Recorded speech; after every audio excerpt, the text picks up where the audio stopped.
नमस्कार, आदाब। मैं हूं राव अकरम और आप देख रहे हैं मेरा हिंदी यूट्यूब चैनल। साथियों, वीडियो शुरू करने से पहले आपसे मेरी गुजारिश है कि साथियों मेरे इस चैनल को आप लोग ज़्यादा से ज़्यादा सब्सक्राइब करें और साथ में बेल आइकन की घंटी को दबाना ना भूलें।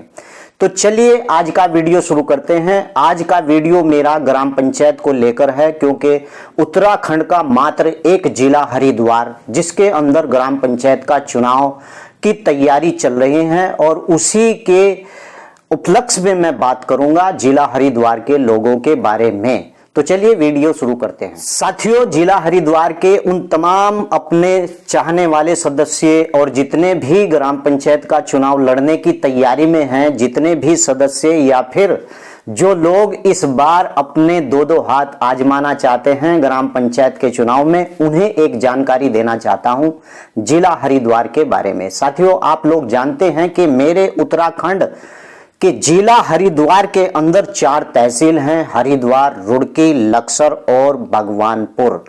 और इन चारों तहसील के अंदर 6 ब्लॉक हैं, ब्लॉक भादराबाद, ब्लॉक रुड़की और ब्लॉक भगवानपुर, ब्लॉक नारसन और ब्लॉक खानपुर। साथियों, आपको यह जानकारी रखनी बहुत जरूरी है। जो व्यक्ति गांव के चुनाव यानी त्रिस्तरीय पंचायत ग्राम पंचायत का चुनाव लड़ता है, उसे इस बात की जानकारी होनी चाहिए कि सरकार जब चुनाव करा रही है जिला हरिद्वार के अंदर 4 तहसील और 6 ब्लॉकों के अंदर यह चुनाव होना है ग्राम पंचायत का जिला हरिद्वार का। तो मैं अब आपको बताता हूं कि किस ब्लॉक के अंदर कितने गांव हैं और कितनी न्याय पंचायत हैं। तो चलिए शुरू करते हैं। इस बात की जानकारी होना बहुत ही जरूरी है कि हमारे चारों तहसील के अंदर 6 ब्लॉक हैं जिला हरिद्वार के अंदर, और हर ब्लॉक के अंदर कितनी न्याय पंचायत हैं और कितने ग्राम हैं और कुल उनकी क्या गांव की जनसंख्या है। तो आपको मैं बताना चाहता हूं। सबसे पहले हम लेते हैं ब्लॉक भादराबाद। ब्लॉक भादराबाद के अंदर 11 न्याय पंचायत हैं और साथियों जिसके अंदर 72 ग्राम पंचायतें हैं और साथियों उसके अंदर कुल मिलाकर 151 ग्राम हैं। अब हम बात करते हैं रुड़की ब्लॉक की। रुड़की ब्लॉक के अंदर 8 न्याय पंचायत हैं और 49 ग्राम पंचायतें हैं और कुल मिलाकर 116 ग्राम हैं जो इस ब्लॉक के अंदर आते हैं, रुड़की ब्लॉक के अंदर। वहीं पर बात करते हैं भगवानपुर के अंदर 8 न्याय पंचायत हैं और 53 ग्राम पंचायत और 87 गांव हैं जो ब्लॉक भगवानपुर के अंदर आते हैं। इसी के साथ बात कर लेते हैं नारसन ब्लॉक के अंदर 8-9 न्याय पंचायत हैं और 61 ग्राम पंचायतें हैं और यहीं पर 123 ग्राम नारसन ब्लॉक के अंदर हैं। और साथियों वहीं पर खानपुर ब्लॉक की बात कर लेते हैं। खानपुर ब्लॉक के अंदर 3 न्याय पंचायत हैं और 23 ग्राम पंचायतें हैं और साथियों 53 ग्राम खानपुर ब्लॉक के अंडर में आते हैं। तो यह जानकारी थी।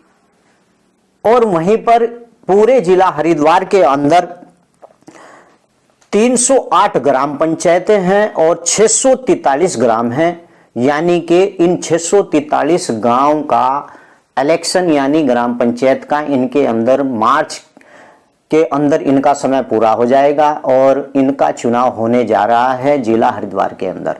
तो अब हम बात कर लेते हैं साथियों कि किस व्यक्ति को आप लोगों को ग्राम प्रधान चुनना चाहिए। और मैं आपको जानकारी दूं कि ऐसे व्यक्तियों को ही आप ग्राम प्रधान चुनें जो लोग समाज सेवी हैं और आपके गांव की पूरी जानकारी रखते हैं। सपोज मान लीजिए कि एक व्यक्ति आपके पास आया और वह कहता है कि मैं ग्राम पंचायत का चुनाव लड़ रहा हूं। तो आपके घर पर जब वह आता है तो आपको ऐसी क्या बात उससे मालूम करनी चाहिए, आपको क्या लगना चाहिए कि यह व्यक्ति चुनाव लड़ने के लायक है भी या नहीं। तो चलिए मैं आपको बताता हूं कि जब भी प्रत्याशी कोई ग्राम पंचायत का इच्छुक आपके पास आता है, खासकर जनता मेरी इस बात को सुने, तो उससे यही बात पूछनी चाहिए जो बातें मैं आप लोगों को बता रहा हूं। हर व्यक्ति चाहता है कि मैं गांव का प्रधान बन जाऊं, लेकिन साथियों, ऐसे व्यक्ति को ग्राम प्रधान चुनना चाहिए जिसे आपके गांव की पूरी नॉलेज हो और जिसे इस बात की जानकारी हो कि गांव के अंदर कितनी जनसंख्या है और कितने ऐसे वयस्क पुरुष और महिलाएं हैं जिनका वोटर लिस्ट के अंदर नाम है।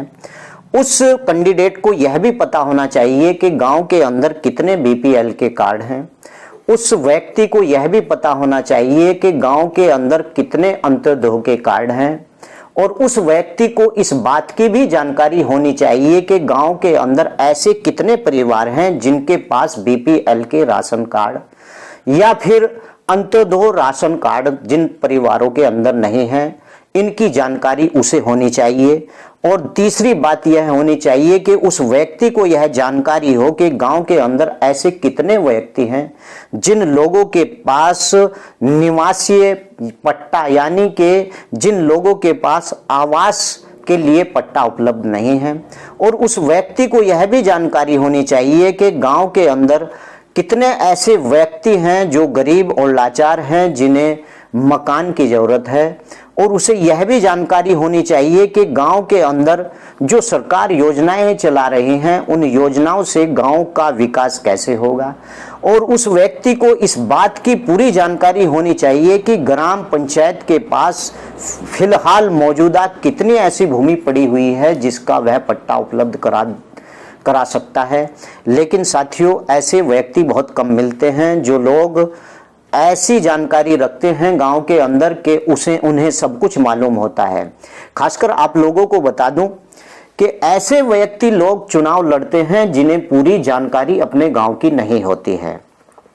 कुछ लोग चुनाव इस बात को लेकर लड़ते हैं कि 6 करोड़ की योजना सरकार की आएगी और उसके अंदर से वह लोग अपना भी गुजारा करेंगे और चुनाव के अंदर ज्यादा से ज्यादा पैसा लगा देते हैं। साथियों, जो चुनाव के अंदर ज्यादा से ज्यादा पैसा लगाता है वह जनता की सेवा नहीं करता है, वह तो मात्र एक सट्टे का खेल खेलता है, वह विकास के नाम पर दब्बा होता है। आपके पास कोई भी व्यक्ति अगर आए तो आप उससे जानकारी लें कि जो सवाल मैं आपसे किए हैं वही सवाल अपने जनप्रतिनिधि, जो आपका जनप्रतिनिधि बनने का इच्छा रखता हो। कुछ ऐसे भी लोग गांव के अंदर हैं जो ग्राम पंचायत का चुनाव लड़ना चाहते हैं लेकिन उन्हें गांव के बारे में कोई भी जानकारी नहीं है और वह पैसे के बलबूते पर इस गांव की सत्ता हथियाना चाहते हैं।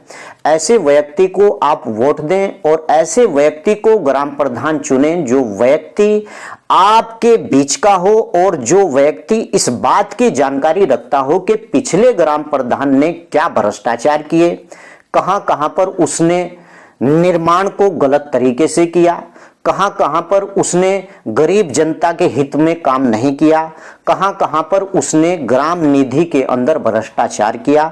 इस बात की जानकारी पूरी उस व्यक्ति को होनी चाहिए जो व्यक्ति ग्राम पंचायत का चुनाव लड़ता है। साथियों, आपके घर पर कोई भी व्यक्ति आकर अगर यह कहता है कि मैं ग्राम पंचायत का चुनाव लड़ने जा रहा हूं, आप लोग मुझे वोट दीजिए, तो आप सबसे पहला यही सवाल कीजिए और उससे पूछिए कि गांव के अंदर कितने राशन कार्ड हैं और गांव के अंदर ऐसे कितने परिवार हैं जिनके पास बीपीएल या अंत्योदय का राशन कार्ड नहीं है। अगर उस व्यक्ति को राशन कार्ड की जानकारी नहीं है तो ऐसे व्यक्ति को आप वोट बिल्कुल ना करें और ना ही ऐसे व्यक्ति को सपोर्ट करें। अगर फिर वह कैंडिडेट आपसे मालूम करता है कि मैं इस गांव के विकास में पूरा भागीदारी रहूंगा, तो उस व्यक्ति से दूसरा सवाल करना चाहिए कि आपसे पहले भी हमारे ग्राम के अंदर बहुत से लोग इस दावे को ठोक चुके हैं कि मैं गांव के विकास का कार्य करूंगा, लेकिन साथियों सबके सब बेईमान निकले हैं। लेकिन किसी भी व्यक्ति ने गांव के विकास के बारे में नहीं सोच विचार किया। यह लोग ऐसे होते हैं जो चुनाव के दौरान आकर आप लोगों को हिंदू मुसलमान या फिर जाति धर्म विशेष की बात करके आप लोगों का मूर्ख बनाना चाहते हैं और आप लोगों से आपका वोट हड़ना चाहते हैं। धर्म विशेष समुदाय की बात करने वाले व्यक्ति से आप बात ना करें। ऐसे व्यक्ति से बात करें ग्राम पंचायत के लोग, जो व्यक्ति गांव के विकास के लिए भागीदारी हो और आपके गांव के विकास के लिए वह पूरा इस बात की जानकारी रखता हो कि आपके गांव के अंदर लोगों को किस किस चीजों की जरूरत है और गांव के अंदर ऐसे कितने परिवार हैं जिनके पास निवासीय पट्टा नहीं है या फिर कृषि योग्य पट्टा उन लोगों के पास नहीं है, और जिन लोगों को इस योजनाओं की आवश्यकता है और वह लोग इस योजनाओं को पा लेने के बाद गांव के विकास में भागीदार रहेंगे। तो मेरी आपसे गुजारिश है कि ऐसे निकम्मे और गधे को आप लोग अपना प्रधान ना चुने।